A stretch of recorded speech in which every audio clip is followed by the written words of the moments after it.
Hello friend, मैं अनुज सिंह अपना YouTube channel opt academy में आपका स्वागत करता हूं। आज हम भारत के राष्ट्रपति के बारे में जानेंगे, जिसमें हम राष्ट्रपति से संबंधित प्रमुख अनुच्छेद, राष्ट्रपति के क्या कार्य होते हैं, राष्ट्रपति की शक्तियाँ, राष्ट्रपति बनने की योग्यता, साथ ही साथ कुछ महत्वपूर्ण प्रश्न करेंगे राष्ट्रपति से संबंधित, जिससे अगर कोई डाउट निकलता है तो वो सारे डाउट क्लियर हो जाएंगे। तो आइए शुरू करते हैं। बात करें राष्ट्रपति की, तो राष्ट्रपति संविधान के भाग 5 संघ के अंदर आता है और राष्ट्रपति अनुच्छेद 52 से लेके अनुच्छेद 62 के अंदर समाहित है। अगर मैं बात करूं अनुच्छेद 52 की, तो अनुच्छेद 52 में राष्ट्रपति के पद का वर्णन किया गया है और जिसमें कहा गया है राष्ट्रपति भारत के प्रथम नागरिक होते हैं तथा राष्ट्रीय एकता, अखंडता एवं सुदृढ़ता के प्रतीक होते हैं। बात करें अनुच्छेद 53, तो अनुच्छेद 53 में भारत के संघीय कार्यपालिका का प्रधान राष्ट्रपति होता है तथा कार्यपालिका की शक्तियाँ उनके हाथों में निहित होती है। अगर हम बात करें संवैधानिक तौर पर राष्ट्र का प्रमुख राष्ट्रपति होता है, जिसकी तुलना ब्रिटिश क्राउन से की गई है। लेकिन अगर वैधानिक तौर पर देखें तो राष्ट्र का प्रमुख प्रधानमंत्री होता है और जिसकी तुलना अमेरिका के राष्ट्रपति से की गई है।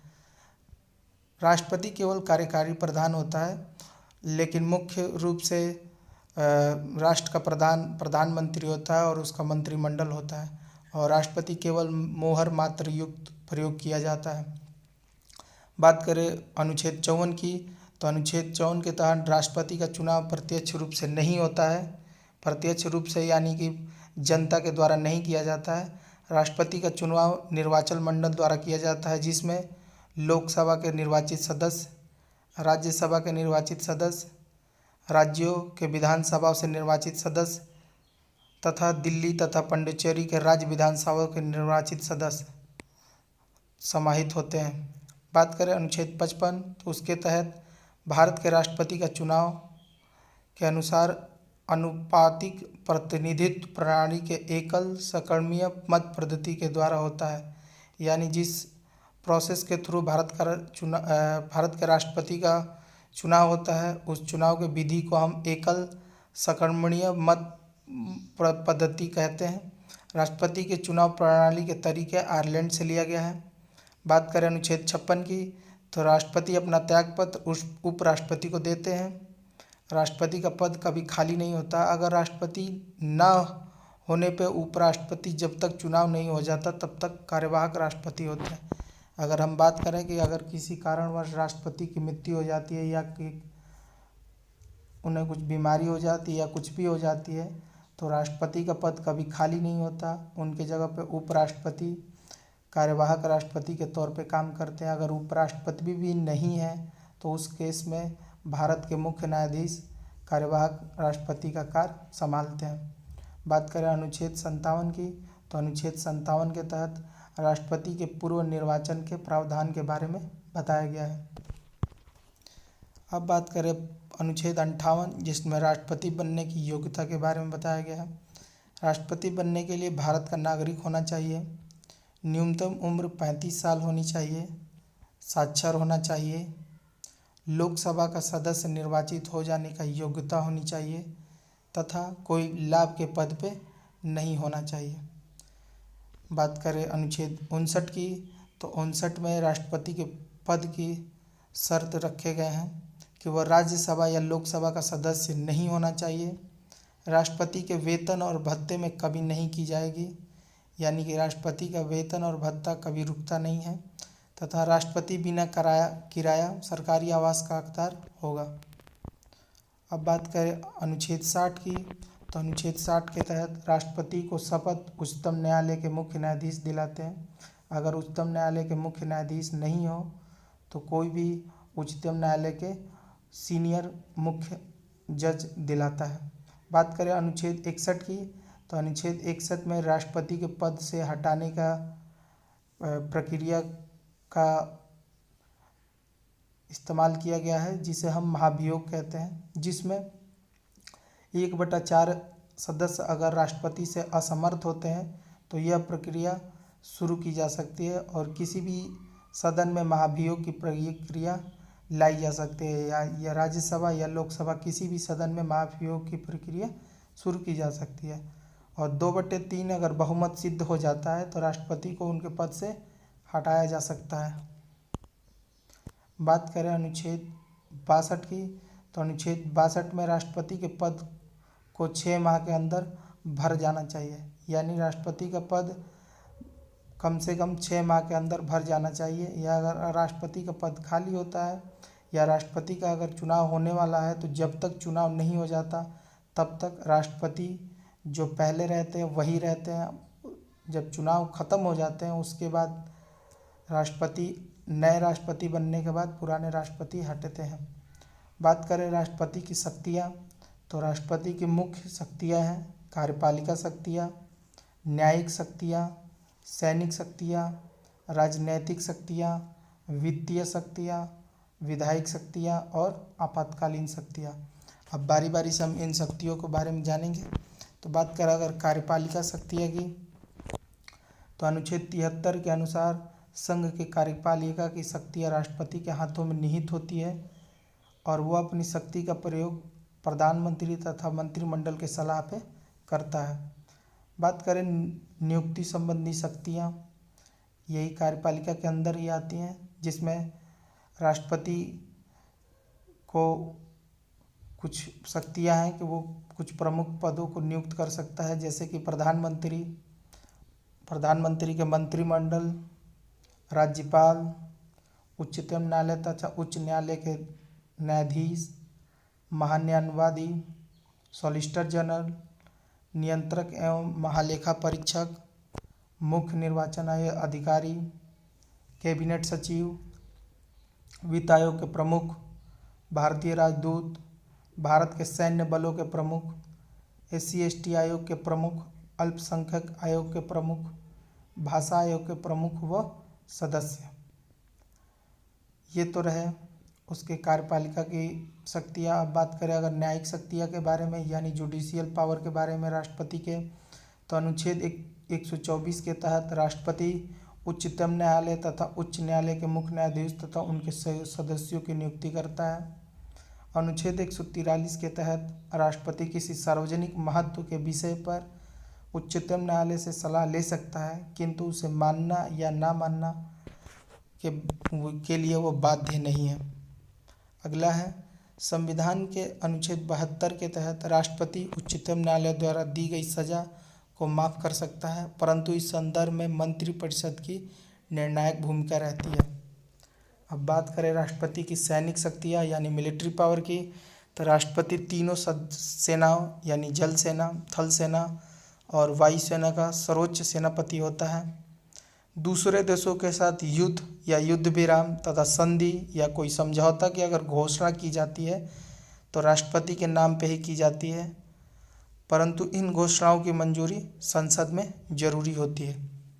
बात करें अगर राजनयिक शक्तियाँ यानी डिप्लोमेटिक पावर की, तो अंतर्राष्ट्रीय मामलों में राष्ट्रपति भारत का नेतृत्व करता है। अन्य देशों में भेजे जाने वाले राजदूत व उच्चायुक्त राष्ट्रपति द्वारा नियुक्त किए जाते हैं। अब भारत राष्ट्रपति के वित्तीय शक्तियों के बारे में जानते हैं, यानी फाइनेंशियल पावर। कोई भी धन विधेयक या वित्त विधेयक राष्ट्रपति के हस्ताक्षर के बिना संसद में पेश नहीं किया जा सकता। राष्ट्रपति के अनुमति के बिना वित्तीय अनुदान की मांग नहीं की जा सकती। अनुच्छेद 112 के तहत भारत सरकार का वार्षिक बजट और पूरक बजट लोकसभा में राष्ट्रपति के नाम से ही प्रस्तुत किया जाता है। अनुच्छेद 280 के तहत राष्ट्रपति केंद्र व राज्यों में राजस्व वितरण करने हेतु प्रतिवर्ष 5 वर्ष के लिए वित्त आयोग का गठन करते हैं। भारत में अगर अकस्मातिक निधि कोष पर राष्ट्रपति का नियंत्रण होता है, जबकि संचित निधि पे सांसद का नियंत्रण होता है। जरूरत पड़ने पर राष्ट्रपति आकस्मिक निधि कोष को बिना संसद की स्वीकृति से इस्तेमाल कर सकता है। अब बात करें इनकी विधायिक शक्तियाँ यानी लेजिस्लेटिव पावर की, तो राष्ट्रपति को नई लोकसभा के गठन के बाद संसद के प्रथम अधिवेशन को और प्रतिवर्ष होने वाले प्रथम अधिवेशन को संयुक्त रूप से या अलग अलग संबोधित करने का अधिकार है। राष्ट्रपति को लोकसभा भंग करने का अधिकार है, परंतु प्रधानमंत्री की सिफारिश पे। अनुच्छेद 331 के तहत लोकसभा में 2 आंग्ल भारतीय तथा 80 क के तहत राज्यसभा में कला, साहित्य, पत्रकारिता, विज्ञान तथा सामाजिक कार्यों में पर्याप्त अनुभव एवं दक्षता रखने वाले 12 व्यक्तियों को मनोनीत करने का अधिकार है।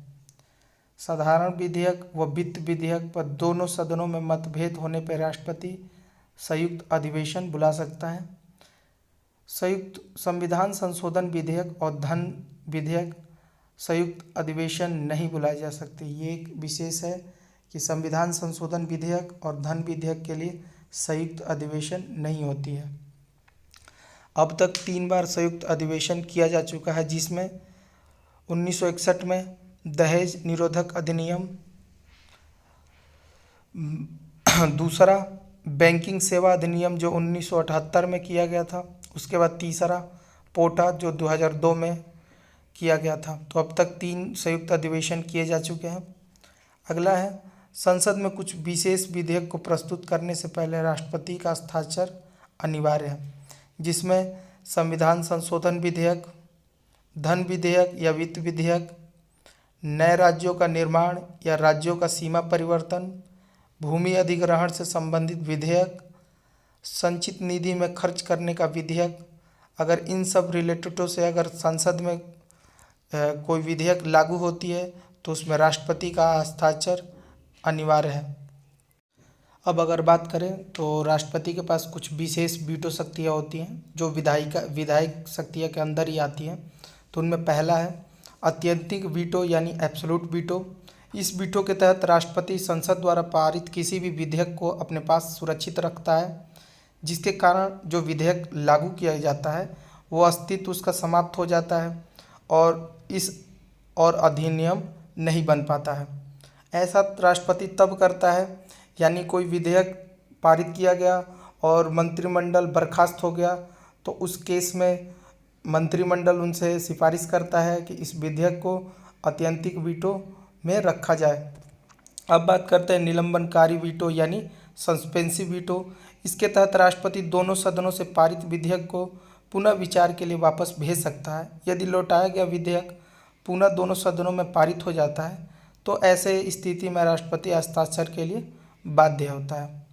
अब आता है अगला जेब वीटो यानी पॉकेट वीटो। इस वीटो के तहत राष्ट्रपति किसी भी विधेयक को अपने पास अनिश्चित काल के लिए रख सकता है या लंबित कर सकता है। ऐसा एक बार ही मात्र किया गया है। ज्ञानी जैल सिंह द्वारा भारतीय डाक विधेयक जो 1986 में लाया गया था, उस पर उन्होंने पॉकेट वीटो लगाया था और ये 2010 तक अटका पड़ा था। अगला है अध्यादेश जारी करना जो अनुच्छेद 123 के तहत आता है। किसी कानून की तुरंत आवश्यकता हो और संसद का सदन न चल रहा हो, इस परिस्थिति में राष्ट्रपति मंत्रिपरिषद के सिफारिश पे पारित करता है यह अध्यादेश अस्थायी कानून होता है। इसका प्रभाव संसद शुरू होने के 6 सप्ताह तक रहता है। अगर 6 सप्ताह के अंदर दोनों सदनों में इस प्रस्ताव को पारित किया जाता है तो यह एक कानून बन जाता है, अन्यथा प्रभावहीन हो जाता है। यानी एक इस तरह का ये अस्थायी रूप से कानून लागू करने की स्थिति में अध्यादेश जारी किया जाता है।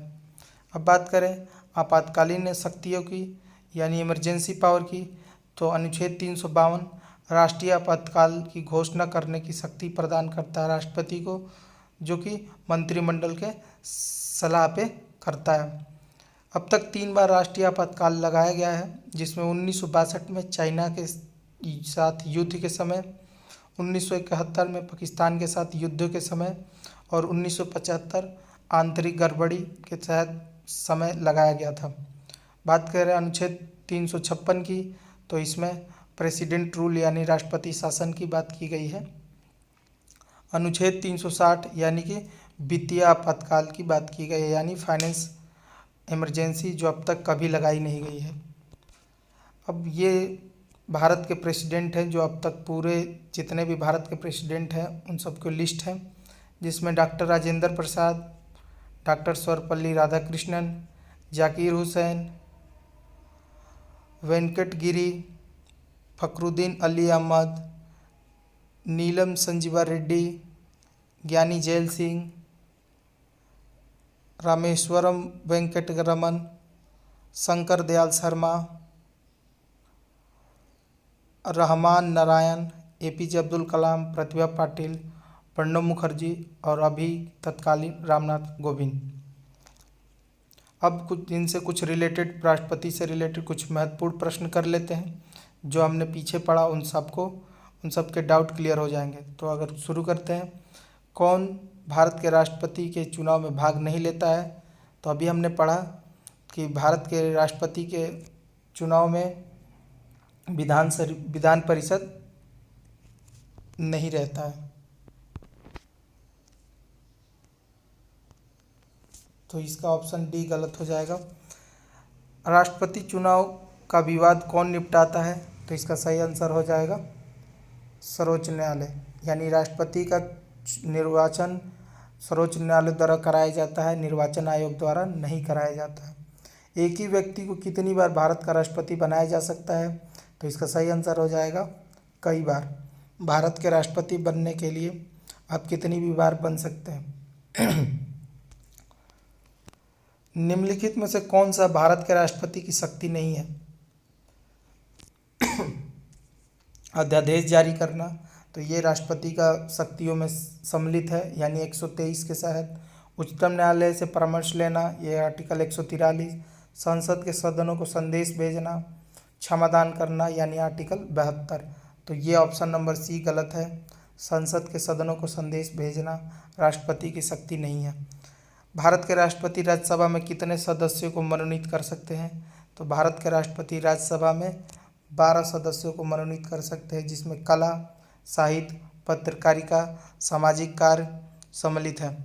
भारत के राष्ट्रपति पर महाभियोग लगाने का अधिकार है। तो भारत के राष्ट्रपति पर महाभियोग लगाने का अधिकार संसद के दोनों सदनों को। अगला हमारा क्वेश्चन है, राष्ट्रपति के भत्ते के अलावा प्रति माह कितना वेतन प्राप्त होता है राष्ट्रपति को? तो राष्ट्रपति का वेतन इस समय 5 लाख रुपए है।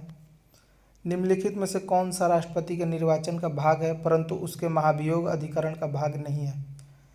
तो राष्ट्रपति के निर्वाचन का भाग है लोकसभा, राज्यसभा और राज्यों की विधानसभाएं, जिसमें कि महाभियोग का हिस्सा राज्यों का विधानसभा नहीं है।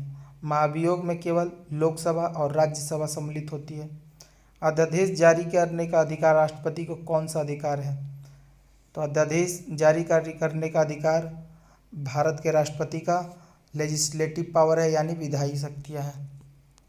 अगला क्वेश्चन है, निम्नलिखित में से भारत के राष्ट्रपति किसकी नियुक्ति नहीं करता है? तो भारत के राष्ट्रपति उपराष्ट्रपति की नियुक्ति नहीं करता है। उपराष्ट्रपति की नियुक्ति राज्यसभा के सदस्यों द्वारा की जाती है। अगला क्वेश्चन है, निम्नलिखित में से किसकी नियुक्ति भारत का राष्ट्रपति करता है? तो राज्यों के राज्यपाल, ये सही है। नियंत्रक एवं महालेखा परीक्षक, ये भी सही है। महान्यायवादी, ये भी सही है। तो यानी इसका आंसर हो जाएगा उपयुक्त सभी। भारत का राष्ट्रपति इन तीनों की नियुक्ति करता है। निम्नलिखित में से किसकी नियुक्ति भारत के राष्ट्रपति द्वारा नहीं होती है? तो इसका सही आंसर हो जाएगा लोकसभा अध्यक्ष। अगला क्वेश्चन है, भारत के राष्ट्रपति की मर्जी तक निम्नलिखित में से कौन अपना पद पर रह सकता है? यानी कि राष्ट्रपति की मर्जी के अनुसार कौन अपने पद पर रह सकता है? तो इसका सही आंसर हो जाएगा राज्यपाल। अगला क्वेश्चन है, भारत में कार्यपालिका का अध्यक्ष कौन होता है? तो भारत में कार्यपालिका का अध्यक्ष राष्ट्रपति होता है, लेकिन मुख्य शक्तियाँ प्रधानमंत्री और उसके मंत्रिमंडल में निहित होती है। भारत के राष्ट्रपति की तुलना निम्नलिखित में से किससे करना सर्वाधिक उचित है? तो भारत के राष्ट्रपति की तुलना ब्रिटेन के सम्राट से की गई है। अगला क्वेश्चन है, भारतीय संविधान का कौन सा अनुच्छेद राष्ट्रपति के पद के लिए पुनर्निर्वाचन की योग्यता निर्धारित करता है? तो आर्टिकल 57 के तहत राष्ट्रपति के पुनर्निर्वाचन की बारे में वर्णन किया गया है। भारत के किस राष्ट्रपति की मृत्यु कार्यकाल पूरा करने से पूर्व ही हो गई थी? तो इसका सही आंसर हो जाएगा ज्ञानी जैल सिंह। अगला क्वेश्चन है, भारतीय संघ के प्रतिरक्षा बलों का सर्वोच्च समाधि निम्नलिखित में किससे निहित होती है? तो इसका सही आंसर हो जाएगा राष्ट्रपति। ये यहाँ पे गलती है, सर्वोच्च पद होना चाहिए, सर्वोच्च सेनापति निम्नलिखित में से किससे नियुक्त होती है? तो राष्ट्रपति। अगला क्वेश्चन है, 2 अवधि के लिए भारत के राष्ट्रपति कौन थे? तो इसका सही आंसर हो जाएगा डॉक्टर राधाकृष्णन। अगला क्वेश्चन है, जब राष्ट्रपति एवं उपराष्ट्रपति का पद खाली हो तो भारत के राष्ट्रपति के पद पर कौन होता है? तो इसका सही आंसर हो जाएगा भारत के मुख्य न्यायाधीश। नामांकन करते समय राष्ट्रपति पद के उम्मीदवार को जमानत के तौर पर कितना रुपया जमा करना पड़ता है? तो इसका सही आंसर हो जाएगा ऑप्शन नंबर सी, यानी 15,000 रुपये जमा करने होते हैं। अगला क्वेश्चन है, भारत के प्रथम राष्ट्रपति कौन थे? तो इसका सही आंसर हो जाएगा भारत के प्रथम राष्ट्रपति डॉक्टर राजेंद्र प्रसाद थे। भारत के राष्ट्रपति निर्वाचित होने की न्यूनतम आयु सीमा क्या है? तो भारत के राष्ट्रपति निर्वाचित होने की न्यूनतम आयु सीमा 35 वर्ष है। 25 वर्ष लोकसभा के सदस्य नियुक्त होने की, 30 वर्ष राज्यसभा के सदस्य नियुक्त होने की न्यूनतम सीमा। अगर भारतीय उपराष्ट्रपति अपना पद त्याग करने का निर्णय लेते हैं तो वो अपना त्यागपत्र किसे संबोधित करके लिखेंगे? तो इसका सही आंसर हो जाएगा राष्ट्रपति। उपराष्ट्रपति अपना त्यागपत्र राष्ट्रपति को देता है, राष्ट्रपति अपना त्यागपत्र उपराष्ट्रपति को देता है। अगला क्वेश्चन है, युद्ध की घोषणा या शांति का फैसला लेने में कानूनी रूप से सक्षम है? तो इसका सही आंसर हो जाएगा राष्ट्रपति। संसद में शामिल नहीं है, तो संसद जो कि राष्ट्रपति, लोकसभा और राज्यसभा से मिलकर बनता है, तो इसमें ऑप्शन नंबर डी गलत है। मुख्य निर्वाचन आयुक्त संसद का हिस्सा नहीं है।